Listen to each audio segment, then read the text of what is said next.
Quem chega para fazer uma análise desse momento crucial da corrida pela Casa Branca é o Igor Lucena, que é doutor em Relações Internacionais. Igor, bom dia. Seja muito bem-vindo ao Mundo Record News. Igor, estava vendo aqui sobre como a imprensa americana está lidando com essa expectativa e eles argumentam o seguinte, que historicamente um debate não determina quem vence uma eleição. Porém, para a imprensa americana, diz o seguinte, esse é o momento estratégico e talvez o mais importante para Kamala Harris ver se consegue realmente impedir a volta de Donald Trump como presidente americano. Qual que é a sua avaliação? Bom dia mais uma vez. Bom dia, Kelly. É um prazer estar aqui com vocês. Bom, é um debate muito diferente do que nós assistimos ao longo de outras campanhas eleitorais, porque nós tínhamos candidatos que já eram conhecidos, né? Principalmente nesse caso, Trump e Joe Biden já eram ex-presidentes, então já era um debate de ex-presidentes e presidente em exercício. Kamala Harris, ela é uma vice-presidente. Muitas pessoas ainda não conhecem especificamente o seu trabalho. Ao longo da sua visão como vice-presidente, ela sempre fica um pouco atrás de Joe Biden. E agora ela precisa mostrar por que foi escolhida pelo Partido Democrata, fora de tempo, né? Foi uma eleição quase que uma indicação direta do presidente Joe Biden.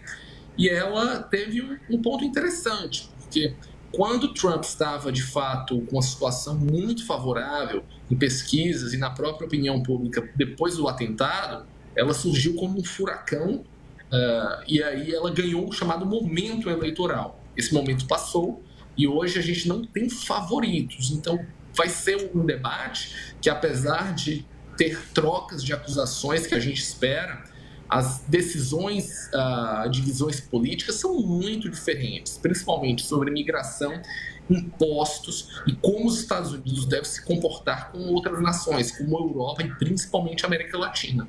Então, se nós assistirmos as visões de Kamala Harris, talvez esse primeiro debate de três, seja mais importante para ela do que para o próprio Donald Trump.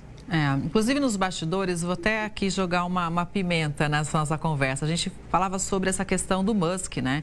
Que apoia o Trump. E caso o Trump venha vencer as eleições, o Musk ficaria ainda mais poderoso, né? É isso, Kelly. Quando a gente fala em política externa, ela faz parte da política americana. Por exemplo, para a Europa, Trump vencendo significa um afastamento ainda maior do Acordo Atlântico, da Aliança Atlântica, e os europeus teriam que rapidamente avançar com os gastos militares. Kamala não, seria algo mais coordenado. Quando a gente olha para a América Latina, em especial para o Brasil, o que está acontecendo entre o Supremo Tribunal Federal e o bilionário Elon Musk, a situação se inverte. Donald Trump já falou abertamente que ganhar a eleição, Elon Musk vai ser o responsável pela modernização do Estado americano, do governo. Isso significa que ele teria um status de secretário de Estado, tendo abaixo do seu poder tanto os militares quanto o Departamento de Estado, CIA, FBI, National Security Agency. Então, quando a gente fala em medidas de poder, Elon Musk teria um poder apenas abaixo de Donald Trump.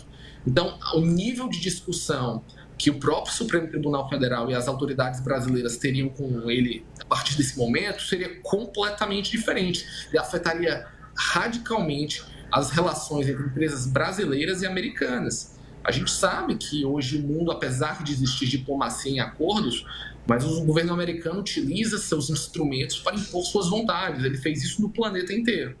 Então, acho que quando a gente olha para o Brasil, a eleição de Donald Trump, com essa relação de Elon Musk já aberta, tem um significado muito mais importante.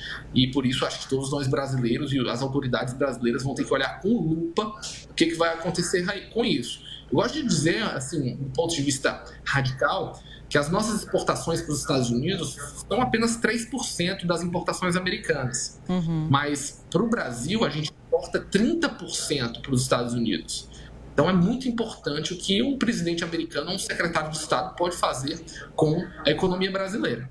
Sim, a gente lembra aqui, né, a China principal parceiro comercial, né? Em seguida já vem os Estados Unidos, em terceiro lugar, a Argentina.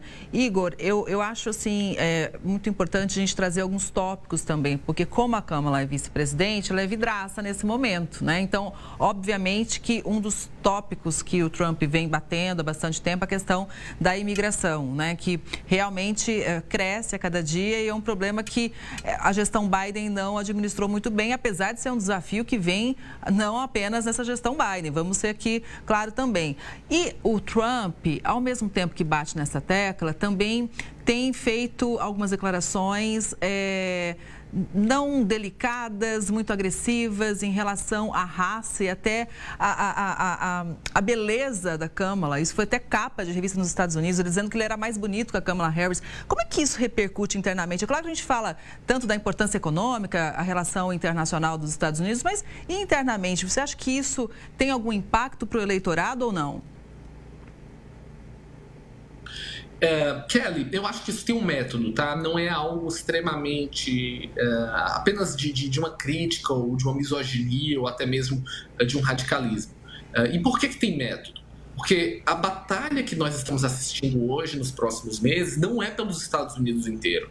Não é pelo estado do Texas, não é pelo estado da Flórida, que tem muitos latinos ou imigrantes, mas sim pelos 6 estados que são chamados swing states. Que a maioria deles são compostos de americanos de classe média, uma parte da sociedade que foi esquecida, que a riqueza americana desapareceu e que tem um nível de imigração muito menor.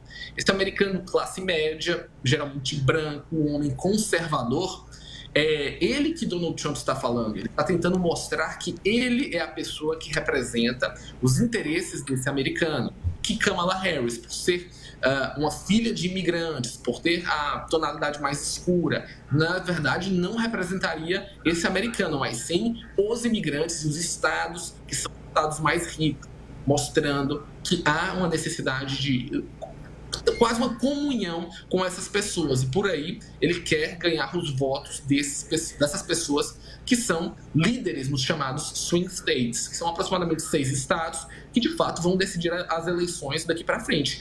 E provavelmente vai ser esses estados que vão entrar na questão do tom das propostas eleitorais dos 2 candidatos hoje à noite. Acho importante a gente deixar claro também para quem acompanha o Mundo Record News que as eleições americanas acontecem num formato bem diferente das realizadas aqui no Brasil, né? A começar, ninguém é obrigado a votar, né, Igor?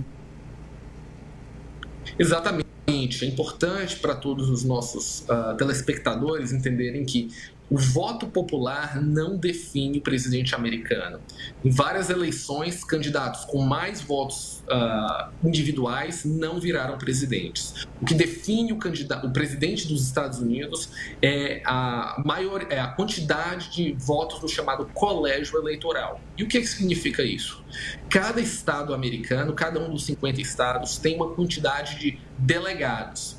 Esses delegados são uma quantidade quase que de números, né, de agentes que vão para um candidato ou outro. Por exemplo, se um candidato tem mais de 50% dos votos em um determinado estado, por exemplo, a Flórida, ele leva todos os delegados eleitorais da Flórida, se eu não me engano são 63, e assim por diante. O cálculo que é feito é basicamente somando os chamados delegados eleitorais de cada estado.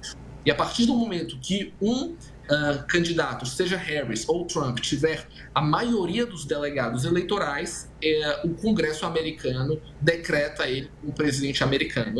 É uma situação um pouco diferente, mas foi a maneira que os Founding Fathers, né, os fundadores dos Estados Unidos, criaram para que não haja a ditadura da maioria, que os estados com menor população possam ter uma qualidade conjuntamente de votos. Obviamente, isso é muito questionável, mas no final faz com que, por exemplo, neste caso, apenas alguns 6 estados hoje sejam os determinantes da eleição, porque a grande maioria dos estados já tem uma predominância republicana ou democrata.